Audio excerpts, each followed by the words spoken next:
Geography class 9th, first chapter India, size and location. Chapter number 1, this is the heading of our chapter India, size and location. In this chapter we will read about India's physical features. What is the size of India and where this country is located? As we all know that India is one of the oldest civilization of this world. हमारी country India पूरे world की ancient the oldest civilisations में से एक है. उसके बाद progress ancient time से जब हम लोग मॉडर्न टाइम में आए, प्रोग्रेस करते करते आज के प्रेजेंट सिनेरियो में हमारी कंट्री बहुत सारी फील्ड्स में बहुत डेवलपमेंट कर चुकी है. ये फील्ड्स हैं agriculture, industry, technology and overall economic development. अभी प्रेजेंटली हमारी कंट्री सबसे ज़्यादा इमर्जिंग डेवलपिंग कंट्री में से एक है. इंडिया एंशियंट टाइम से ही वर्ल्ड हिस्ट्री में रिमार्केबल या सिग्निफिकेंटली रोल प्ले करती आ रही है. प्रेजेंटली भी हमारी जो रोल है वो वर्ल्ड में बहुत इम्पॉर्टेंट है. सबसे पहले हम इंडिया की लोकेशन के बारे में पढ़ेंगे. As we all know India is very vast country. हमारी जो कंट्री है वो बहुत वास्ट एरिया है हमारी कंट्री के पास में. अगर हम एरिया वाइज बात करेंगे तो our country stands at 7th number in this world. आगे हम बात करेंगे लैटिट्यूड्स की और लॉन्गिट्यूड्स की. लैटिट्यूड्स और लॉन्गिट्यूड्स हमें क्या बताते हैं? लैटिट्यूड्स और लॉन्गिट्यूड्स हमें ये बताते हैं कि that particular area about which we are talking about, where that area is situated exactly. अगर हमें किसी एरिया के बारे में पता लगाना है कि वो एरिया पर्टिकुलरली कहाँ स्थित है, कहाँ पे सिचुएटेड है, तो हमें डिग्रीज के बारे में डिग्रीज में बात करनी पड़ती है. जैसे हम अगर इंडिया की बात करेंगे तो हमारी जो कंट्री है वो लैटिट्यूड उसका है 8 डिग्री 4 मिनट नॉर्थ से लेकर 37 डिग्री 6 मिनट नॉर्थ तक. एंड लॉन्गिट्यूड जो है वो 68 डिग्री 7 मिनट ईस्ट से लेकर 97 डिग्री 25 मिनट ईस्ट तक इंडिया हमारी फैली हुई है. और जो ट्रॉपिक ऑफ कैंसर है, कैंसर जो ट्रॉपिकल कैंसर लाइन है that is on 23 degree 30 minute north. ये जो लाइन है ये हमारी कंट्री को 2 इक्वल पार्ट्स में डिवाइड करती है. ट्रॉपिक ऑफ कैंसर जो है वो इंडिया को 2 इक्वल पार्ट्स में डिवाइड करती है.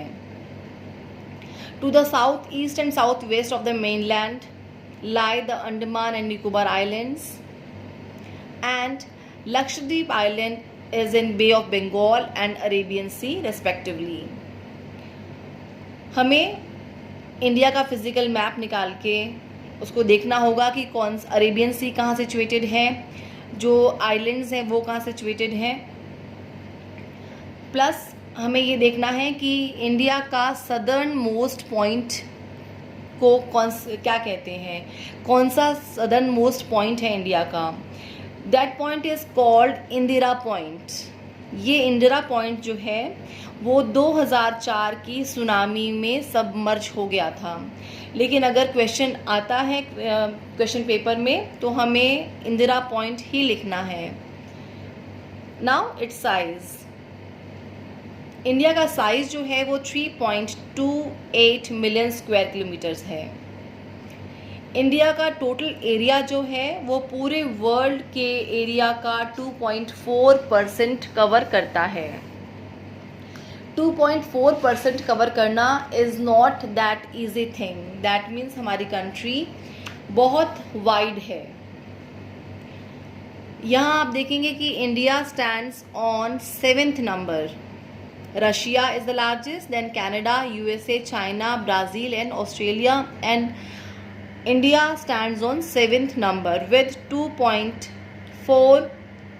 जैसे हमने यहाँ पढ़ा अभी लास्ट पेज पे कि इंडिया का जो एरिया है वो है 2.4% पूरे वर्ल्ड का एरिया कवर करता है, और प्लस हमारे पास 3.28 मिलियन स्क्वायर किलोमीटर एरिया है। जो इंडिया की लैंड बाउंड्री है वो अप्रॉक्सीमेटली 15,200 किलोमीटर्स है। टोटल लैंड लेंथ जो है कोस्टल लाइन की, टोटल लेंथ जो है मेन लैंड की कोस्ट लाइन की, जिसमें हम इंक्लूड करेंगे अंडमान निकोबार एंड लक्षद्वीप आइलैंड्स को, तो वो जो टोटल 15,200 किलोमीटर्स है, तो इसका जस्ट हाफ इज 2.516.6 किलोमीटर।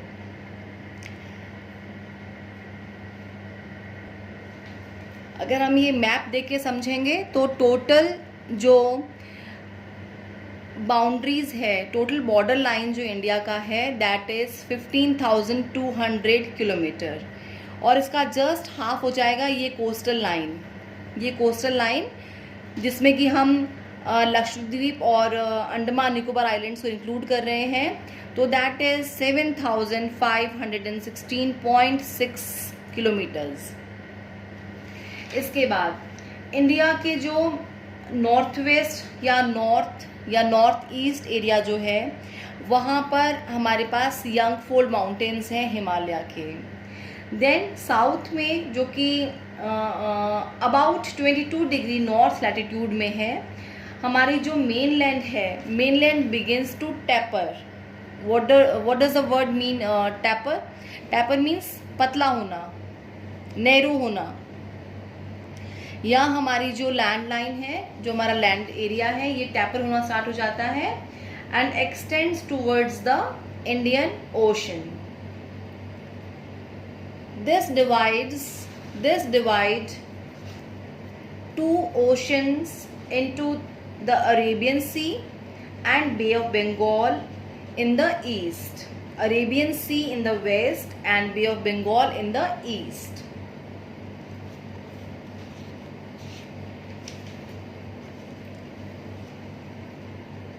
या आप ज्योग्राफिकल फीचर जो भी पढ़ेंगे इंडिया के, वो आप इंडिया का फिजिकल मैप लेके बैठे, उससे आपको इजीली समझ में आएगा। Then from Gujarat to Arunachal Pradesh, इसमें टाइम लैग है कितने आवर्स का? 2 आवर्स का, क्योंकि इंडिया इतनी वास्ट कंट्री है इसलिए इसमें टाइम लैग भी है 2 आवर्स का। Then time along the standard meridian of India passing through Mirzapur in UP is taken as a standard time. हमारी कंट्री का एकदम सेंटर पॉइंट जो निकाला था, ये सेंटर पॉइंट कहीं यूपी में मिर्ज़ापुर नाम से पड़ता है, इसको हमने स्टैंडर्ड टाइम काउंट किया था। पूरी कंट्री का टाइम लैग जो है वो इससे डिसाइड होता है। Then India and the world, Indian landmass जो हमारा है वो पूरे ईस्ट और वेस्ट एशिया में एकदम सेंट्रल में काउंट होता है। ये पूरे एशिया को हम देखें तो हमारा जो कंट्री है ये हमारा सेंटर में सिचुएटेड है। जो इंडिया का साउथ वर्ड एक्सटेंशन है वो एशियन कॉन्टिनेंट है। देन इंडियन ओशन रूट्स वगैरह जो थे वो इंडिया को वेस्ट में यूरोप से कनेक्ट करते हैं और ईस्ट में एशिया से कनेक्ट करते हैं। They provide a strategical central location to India. आगे हम ये देखेंगे कि जो डेक्कन पेनिनसुला है वो इंडियन ओशन में खुलता है, जिससे कि वो वेस्ट एशिया के क्लोज कांटेक्ट में है, प्लस अफ्रीका प्लस यूरोप के क्लोज कांटेक्ट में है। किसी भी दूसरी कंट्री की इतनी बड़ी लॉन्ग कोस्ट लाइन नहीं है जितनी कि इंडिया की है, इसलिए इंडियन ओशन में जो इंडियन ओशन में सबसे ज़्यादा लॉन्ग जो कोस्ट लाइन है वो इंडिया की है, इसीलिए इस पूरे ओशन को इंडियन ओशन कहना गलत नहीं है। एक पॉइंट आप यहाँ पे ये नोट करें कि जब से यूरोप के अंदर जब से सुएज कैनाल इन 1869 खुली है, तब से इंडिया का यूरोप से डिस्टेंस जो है, पहले वो डिस्टेंस ज़्यादा था, अब वो डिस्टेंस 7000 किलोमीटर रह गया है। आगे जो इंडिया के कॉन्टेक्स्ट थे in ancient time, in olden times, वो लैंड रूट से ज़्यादा होते थे in compare to coastal lines, in compare to ocean lines. North में जो माउंटेन्स हैं वो एंशियंट ट्रेवल्स को रास्ता देते थे, और बहुत टाइम तक ओशन के थ्रू हमारे यहाँ पर इंटरेक्शन नहीं हुआ था, क्योंकि तब इतनी फैसिलिटीज़ अवेलेबल नहीं थी।